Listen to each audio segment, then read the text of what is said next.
Salut à tous les amis, c'est Hakan, j'espère que vous allez bien. Aujourd'hui on se retrouve dans une nouvelle vidéo où je vais vous conter des histoires peut-être horrifiques, à vous de voir. Dans cette vidéo, exceptionnellement, je vais devoir aborder le ton de la première personne comme si c'était moi qui avais vécu ces histoires pour les besoins du récit. Je vous emmène donc avec moi au pays de la terreur.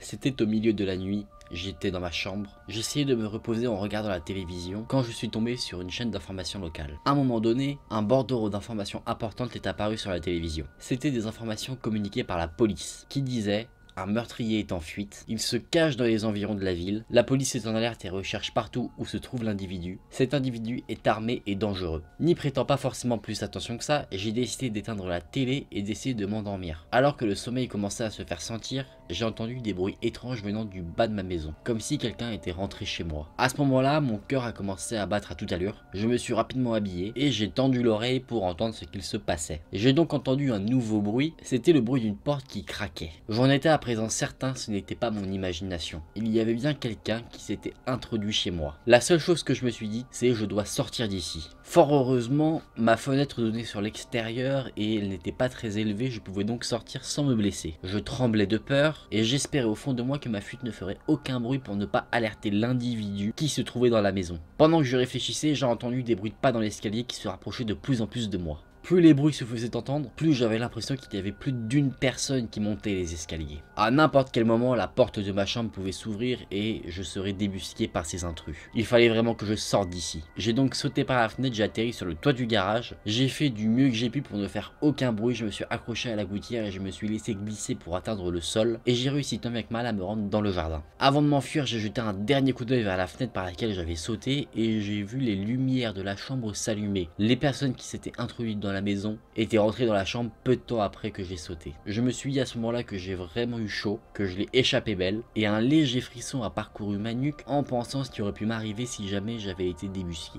J'ai donc ensuite traversé les jardins et je me suis dirigé par la forêt la plus proche, et une fois que j'étais en sécurité caché par les arbres, j'ai commencé à courir à toute vitesse. Je ne voyais pas où j'allais, je courais à toute allure dans la noirceur de la forêt jusqu'au moment où j'arrivais devant une nouvelle zone résidentielle. À ce moment-là, j'ai sorti mon couteau et je me suis dirigé vers une autre maison.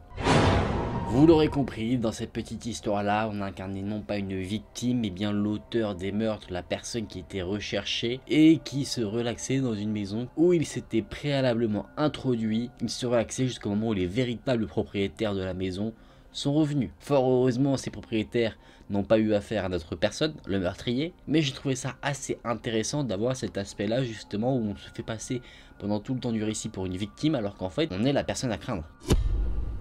Un été, une fille a emménagé dans la maison qui avoisine la mienne. Elle vivait avec sa mère et elle semblait très pauvre. Le père avait abandonné sa famille des années auparavant, du coup cette famille était nouvelle en ville, donc pour la fille c'était difficile d'appréhender tout ça. Cette fille et moi, on vient de milieux totalement différents, néanmoins, on a pu devenir amis parce qu'on côtoyait le même type de personnes. On n'était pas des amis très proches, mais j'ai eu l'occasion d'aller chez elle et de parler avec elle à quelques occasions. Je me suis senti totalement perturbé quand j'ai plongé mes yeux dans son regard, et j'ai tout de suite su que ce serait la fille parfaite pour moi. Malheureusement, j'ai l'impression que ses sentiments n'étaient pas réciproques. Cette fille était attirée plutôt par des garçons qui étaient confiants, populaires, tout l'inverse de ma personne. Je me suis dit que peut-être à un moment donné, elle se lasserait de ce type de garçon, donc je prendrais mon mal en patience et que peut-être à un moment donné, je lui plairais. Elle avait très peu d'amis à qui se confier à n'importe quel moment et étant son voisin, j'ai eu la chance qu'elle me choisisse comme confident. La plupart du temps, elle me parlait des difficultés de sa vie, me disant que sa mère la battait, comment les filles de sa classe avaient décidé de la harceler, notamment suite à un incident avec un garçon très populaire de l'école sur qui elle était en crush, et pendant qu'elle me racontait tous ses problèmes, moi je m'asseyais uniquement près d'elle à écouter ce qu'elle me disait. Un jour, cette fille a arrêté de venir à l'école. De ce que j'en sais, son absence vient du fait qu'elle était harcelée et qu'elle n'en pouvait plus. Les raisons de ce nouvel harcèlement seraient qu'une fille populaire de l'école a découvert qu'elle avait un crush sur son petit ami.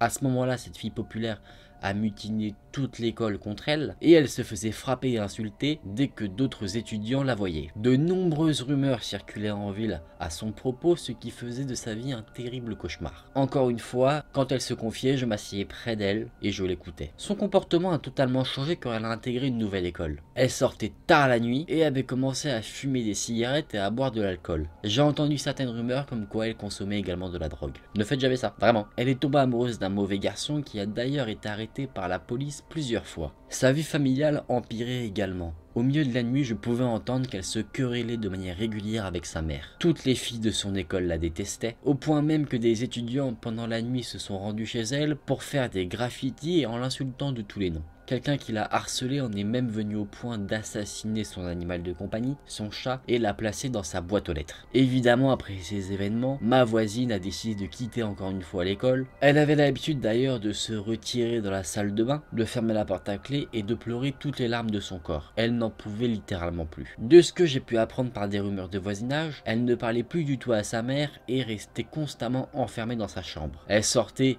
occasionnellement pour manger, elle semblait souffrante, pâle, malade, et vivait totalement en ermite dans sa chambre, au point même que sa mère déposait une assiette de nourriture devant sa porte pour qu'elle puisse quand même se nourrir, sans qu'elle ait forcément à sortir de la pièce. Le seul moment où elle sortait de sa chambre, c'était au milieu de la nuit pour aller aux toilettes, là où elle était sûre que sa mère dormait. C'était vraiment une vie très misérable. Au bout d'un certain moment, j'ai décidé d'aller la voir. Elle a d'abord refusé de venir me parler, j'ai donc crié au travers de la porte pour qu'elle m'entende. Encore une fois, sans réponse. Sa mère, pour essayer de la faire sociabiliser un petit peu, m'a donné un bol de soupe pour lui apporter directement. Enfin, j'ai pu voir la fille que j'aimais. Au travers de cet échange, elle a ouvert la porte et j'ai pu apercevoir quelqu'un d'amaigri, pâle, totalement désespéré. À partir de ce moment-là, j'ai décidé de venir la voir tous les jours. Au fur et à mesure du temps, elle commençait à me parler de plus en plus, notamment au travers de la porte. Comme par le passé, elle me racontait l'ensemble de ses problèmes et moi j'étais là à écouter. Elle me disait à quel point elle était fatiguée de se battre constamment contre sa mère et qu'elle était totalement attristée car ses anciens amis l'avaient tous oubliée. Elle m'a également raconté comment elle est tombée amoureuse de ce mauvais garçon qui a été arrêté plusieurs fois par la police. Elle m'a également raconté que dans un premier temps sa mère voulait l'aider mais ne l'écoutant pas, elle est entrée dans une rage folle et qu'elle l'a battu. Sa vie était remplie de désespoir et elle ne trouvait plus la force de vivre. Elle a d'ailleurs à de nombreuses reprises essayé de se donner la mort par divers moyens. Encore une fois, comme par le passé, je restais là assis à l'écouter et quand elle me demandait mon opinion, je répondais par des remarques innocentes sans approfondir quoi que ce soit. Au fur et à mesure du temps de nos conversations, son comportement commençait à s'améliorer. Elle commençait à sortir de plus en plus de sa chambre, comme si les choses commençaient à s'améliorer et que le futur commençait enfin à être positif. Sa mère était totalement émue et m'a remercié en larmes. Un jour, contre toute attente, ma voisine tenta l'irréparable. Elle a décidé de sauter d'un bâtiment pour se donner la mort, mais le bâtiment n'étant pas vraiment haut,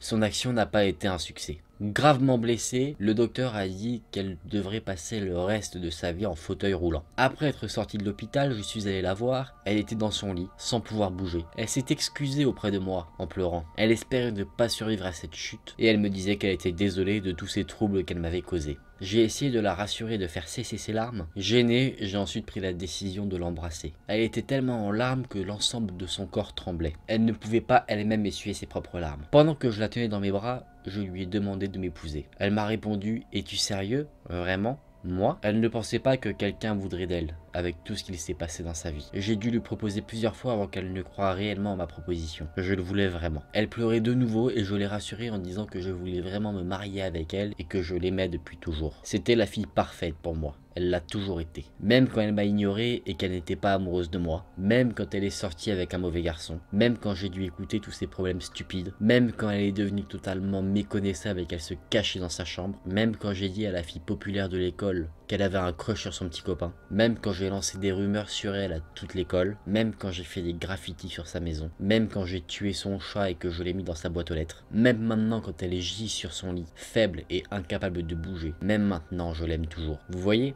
C'est la fille parfaite pour moi. Oh, chaud. Et je vous jure, c'était super dur de raconter ça parce que c'est tellement glauque. Ah là là, j'aime pas être me mettre dans la peau d'un personnage comme ça. Après, je sais pas comment ça va rendre en vidéo, hein, mais j'espère vraiment que vous aurez un peu la tension un peu par rapport à cette histoire-là et que vous ne vous doutiez pas une seconde que c'était le personnage qui racontait l'histoire qui avait causé tous les malheurs de cette fille. Bah, dites-le moi encore une fois en commentaire. Hein. Bon les amis, je vous ramène en sécurité, vous inquiétez pas, vous êtes avec moi, mais pas avec les personnages que je incarnais.